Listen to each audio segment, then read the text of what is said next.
बच्चों, कैसे हो आप सब? ठीक है, तो हम आज क्या करेंगे, लीनियर इक्वेशन। मैंने इससे पिछली वीडियो में आपको इन्वर्जन मेथड से लीनियर इक्वेशंस को सॉल्व करना सिखाया था।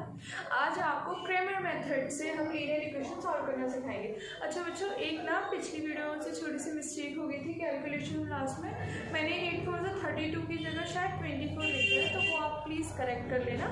उसके हिसाब से y की वैल्यू थोड़ी चेंज हो जाएगी, मेरे ख्याल से 2 आएगी। मैंने शायद 3 लिख दी है, तो आप वो चेंज कर लेना प्लीज़। ओके, तो आते हैं अब इस पे।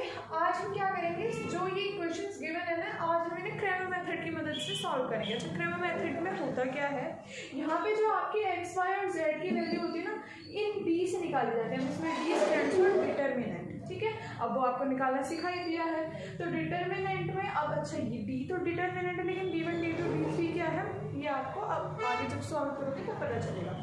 देखो, पहला स्टेप सबसे वही होगा हमारा कि it can be written as, कैसे लिख सकते हैं हम इस इक्वेशन को, किस फॉर्म में लिखा था पिछली बार हमने, ax इक्वल्स टू b, इस फॉर्म में। अच्छा, अब a मैट्रिक्स किसकी होगी, वही आपके कोएफिशिएंट्स होंगे किसके, x, y और z।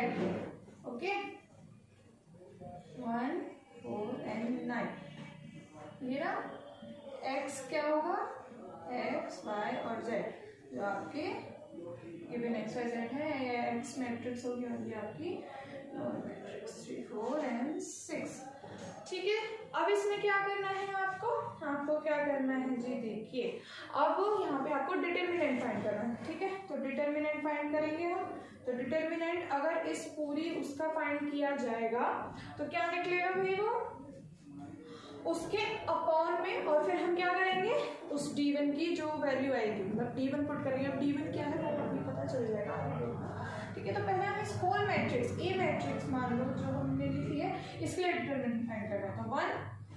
ठीक है, कॉरेस्पॉन्डिंग रो कॉलम कैंसिल, अब तो इतनी बार कर चुके हैं, इतने सारे क्वेश्चंस आ गया होगा माइनस में। ठीक है, कॉरेस्पॉन्डिंग रो कैंसिल, 1 1 3 9 पॉजिटिव 1, फिर से 1 2 1 4।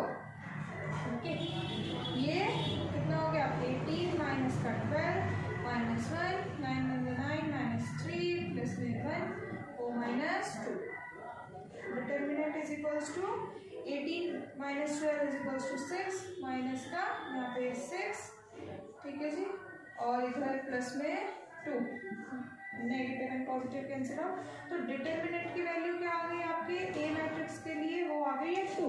अब अगर आप x के लिए निकालो, x की वैल्यू निकालोगे तो वो कैसे निकालोगे, सिंपल, आपको कुछ नहीं करना। जब जैसे आप x की वैल्यू निकालने जा रहे हो तो d1 अपॉन d है, d की वैल्यू हम निकाल चुके हैं, 2 आ गई है। तो क्या करना है, आप x, y और z जब x के लिए निकाल रहे हो तो ये d1 आप ऐसे समझ सकते हो कि ये पहला कॉलम d1 है, d2 दूसरा कॉलम है और d3 तीसरा कॉलम है।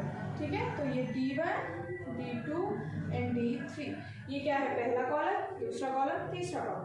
तो जैसे ही आप x या y या z की वैल्यू निकालोगे तो उसमें आपको क्या करना होगा कि जो आपकी ये गिवन मैट्रिक्स है ना, d1, ये जो a आपने लिखी थी, इसमें जो d1 कॉलम गिवन है उसको किससे चेंज कर दोगे आप, जो आपकी b मैट्रिक्स दे रखी है। समझ आया, क्या करना है, जो आपकी गिवन a मैट्रिक्स, आपको गिवन तो नहीं है, खैर आपने लिखी है आप अपने आप से इक्वेशंस में से, तो उसको क्या करना है, जो d1 कॉलम है उसको एक्सचेंज कर दोगे, मतलब उस d1 कॉलम के जो एलिमेंट्स हैं उनको एक्सचेंज कर दोगे आप b मैट्रिक्स से।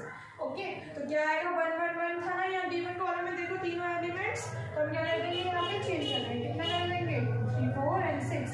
दूसरा क्या, 1 2 and 4 1 3 and 9।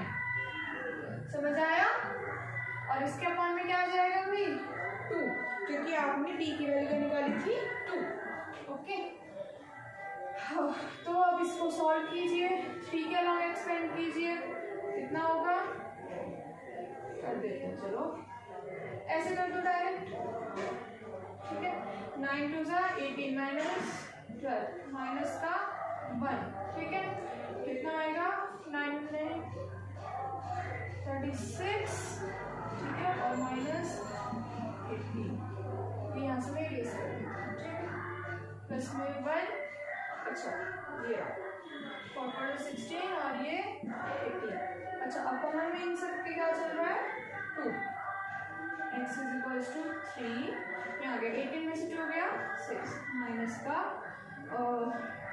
1, 36 minus 18 is 18, plus में 16 माइनस 18 इज माइनस का 2। ओके, देखो ये 16 है 18, ये 18 पॉजिटिव और नेगेटिव कैसा हो जाएगा एक दूसरे से, कैंसिल आउट हो जाएगा। तो x is equals to minus का 2, ठीक है। अब में 2 और ये कितना आ जाएगी आपके x की वैल्यू माइनस का 1, ठीक है। मैं चेक कर लूँ आप सभी को दिख रहा है ये आपके कैमरे की लिमिट से बाहर तो नहीं जा रहा? नहीं जा रहा। चलो बच्चों आगे कंटिन्यू कर रहे हैं अपना, ठीक है। x की वैल्यू निकाली आपने, ठीक है, समझ आ गया होगा। एक मिनट बच्चों, देखो यहाँ पे ना एक छोटी सी मिस्टेक कर दी मैंने। क्या कर दिया यहाँ पे, ये देखिए, ये देखो 6 2 से 12 होता है, मैंने क्या लिख दिया था 18, तो यहाँ कितना बचा आपका पॉजिटिव का 4। ओके, तो यहाँ कितना आ जाएगा भैया वो आपका 4, तो यहाँ आएगा आंसर आपका x की वैल्यू आ जाएगी 2। सॉरी बच्चों छोटी सी मिस्टेक कर दी, ध्यान नहीं दिया था मैंने। ओके, सिमिलरली आप क्या करोगे, y की वैल्यू और z की वैल्यू निकालोगे, ठीक है। अब मैं y की वैल्यू निकालूंगी, यहाँ से निकाल देती हूँ, ठीक है। स्पेस मैनेज कर लेना प्लीज। मैं डायरेक्ट कर दूँ, डायरेक्ट करने का इन द सेंस मैं आपको लिख के ही देता हूँ 1 1 1। अब हम क्या कर रहे हैं, y के लिए कर रहे हैं, तो y के लिए d2 आता है फॉर्मूले में, देखो d2/d लिखा हुआ है, तो हम क्या करेंगे d2 जो कॉलम है उसको एक्सचेंज करेंगे d से, तो यहाँ क्या आएगा 1 2 और 4 की जगह क्या आ जाएगा 3 4 और 6, और यहाँ क्या आ जाएगा 1 3 and 9 अपॉन में 2, ठीक है। बच्चों स्पेस की कमी है तो मैं एक काम करती हूँ, मैं इस साइड को थोड़ा इरेज कर लेती हूँ, या फिर मैं ये चेक करूँगी ये वाली साइड आपको दिख रही है यहाँ पे, मैं इसे इरेज कर लेती हूँ, उसके बाद आपको आगे क्वेश्चन कंटिन्यू कराती हूँ। तो बच्चों आगे कंटिन्यू करते हैं, ठीक है। ये देखिए अब मैंने वाई मैट्रिक्स यहाँ पे लिख दिया आपकी d2 और d, ठीक है। पता चला ना क्या करा था, d2 जो आपका सेकंड कॉलम था उसको हमने b मैट्रिक्स से चेंज कर दिया। अब क्या करेंगे, यहाँ पे हम वैल्यू निकालते हैं अपनी, ठीक है, इक्वल्स टू, देखो क्या आएगी, डायरेक्ट हम 1 के फर्स्ट रो के अलग एक्सपेंड करते हैं, तो 1 कितना हो गया 9 और ये वाला, ठीक है, ये वाला आपका डिटर्मिनेंट आएगा 36 माइनस 18 नेगेटिव 3। ओके, फिर क्या होगा, corresponding row column cancel, 9 minus 3 positive 1, उसके बाद 6 माइनस 4 अपॉन में क्या चल रहा है आपके 2, और ये किसके लिए वैल्यू निकल रही है आपकी, y के लिए निकल रही है। ओके, 36 माइनस 18 इज 18, माइनस में 3 और 1 मल्टीप्लिकेशन में था, तो ये 6 प्लस में 6 माइनस 4 इज 2, 1 मल्टीप्लिकेशन में। अभी देखो माइनस का और प्लस का कैंसिल, ये हो जाएगा 2/2 हो गया, तो ये कितना आ जाएगा 1, तो आपकी y की वैल्यू क्या आ गई यहाँ से 1 आ गई। सिमिलरली z के लिए करते हैं हम d3, मतलब कि क्या करना है 1 1 1, और आपकी जो लास्ट वाला वो होगा 1 2 and 4, और ये आपकी यहाँ चेंज हो जाएगी 3 4 and 6, ठीक है।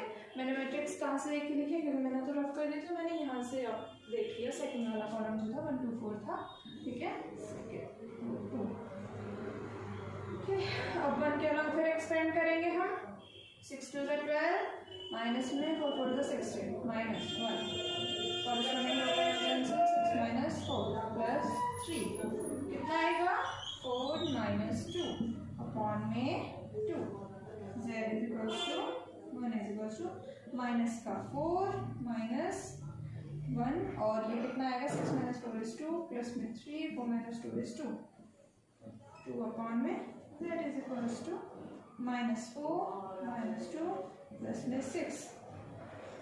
तो देखिए इन दोनों को क्या आएगा माइनस का 6 और ये प्लस का 6 2, तो माइनस का 6 और प्लस का 6 कितना हो जाएगा, माइनस 6 प्लस 6 0 कैंसिल आउट हो जाएंगे, तो ये आंसर आएगा 0।